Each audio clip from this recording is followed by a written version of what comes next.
Sinailalim sa hospital arrest si Jose Sumayaw Jr.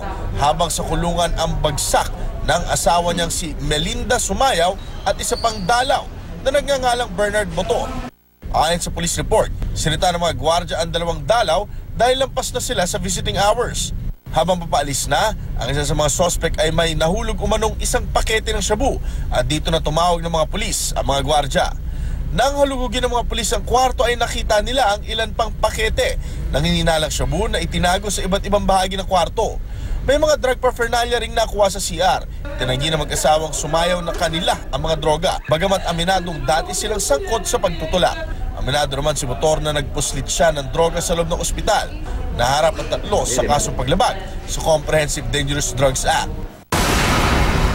Kung hindi dahil sa suot na bulletproof vest, baka napatay na ng isang tulak ng droga ang isa sa mga pulis sa sinagawang bypass operation sa Tarlac. Ayon sa mga pulis, papasok pa lang sila sa target area kung saan naroon ang suspect na si alias Boss Ram.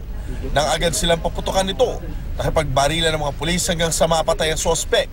Nakuha mula sa kanya ang 10 gramo ng hininalang shabu na nagkakahalaga ng 50,000 piso, iba't ibang drug paraphernalia at isang baril. Magkaangkas sa motorsiklo ng pagbabaril ng riding in tandem ang dalawang negosyante sa Bayugan City, Agusan del Sur. Kinilala ang mga biktimang sina Romeo Ermi at Margarita Bueno. Base sa investigasyon, tinatak ng mga biktimang National Highway nang lumapit sa kanila ang mga salarin na hinablot ang dala nilang bag na may lamang pera. Hindi nagtagumpay ang mga salarin at habang tumatakas na mga biktima ay hinabol nila ang mga ito at pinagbabaril.